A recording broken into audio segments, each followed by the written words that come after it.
Marv do to create opportunities early and often for you to find them? Put his pads on, showed up. I mean, once he got off the bus, I knew it was going to be open. We knew we were going to get our chances outside, and and he, this has been building for him, and it's still a step in the right direction. But you saw it in his eyes when he got off the bus, and we were in the locker room, and I'm like, Coach told me what the first couple of plays were, and he was like, we're going to switch it up, and we're going to do this for Marv. And I'm like, all right. And, I think I threw it to him 4 times in a row on the first drive, and I was like, I think I'm going to do this the whole game. That was Jacoby Brissett on Marvin Harrison Jr. and his big night, as those are the 2 leaderboards amongst the notable fantasy performances in this game. Trey McBride third. No Cowboy on this list until CeeDee Lamb at 4th with just 15.5 points. Yeah, look, and great game from Marvin Harrison Jr. 34% target share. It's only his second game this year with a target share above 21%. It's only his third game with 70 or more receiving yards. And I think, Jacoby said he knew it as soon as he put on the pads. I knew it as soon as I saw Marvin Harrison Sr.'s tweet.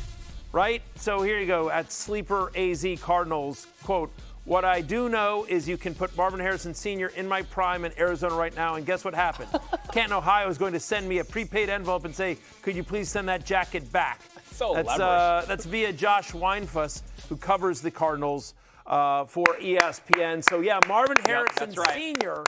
drinks free because as soon as I saw that quote. Oh, it was after our show, too? Yeah. Which I think we would have hammered all the MSG We would have said Harrison on the over give me the over every single prop. One of the great Indianapolis Colts. I remember as a young boy growing up in Indianapolis. Yeah, watching the great MHJ Sr.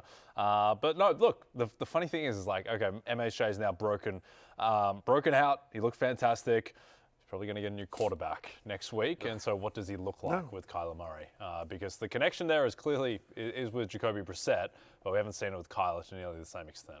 I'm not convinced, by the way, that he does get a new quarterback next week. I will say 2 things. So they said on the game broadcast, so Joe Buck and Troy Aikman were saying on the game broadcast that,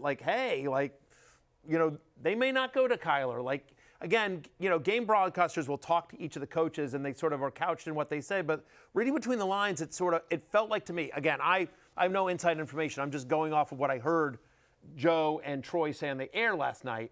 It sounded like they were basically saying, Gannon kind of hinted that, he's not married to Kyler Murray. I will also say that our friend and colleague Mike Florio on Football Night in America on Sunday said, don't be surprised if Kyler Murray gets moved this offseason. So if they don't think Kyler Murray is definitely part of their plans for the future, and Jacoby Brissett looked awesome last night, by the way, had over 100 yards passing in each half. That cashed. Thank you very much. Then I think there's a scenario where, if you're Jonathan Gannon, why would you go back to Kyler Murray? Well, because you paid him a lot of money. And I still think there's more upside. He didn't pay him a lot of money. Yeah, there's still more upside in Kyler than Jacoby Brissett in terms of the long term. They took him first overall.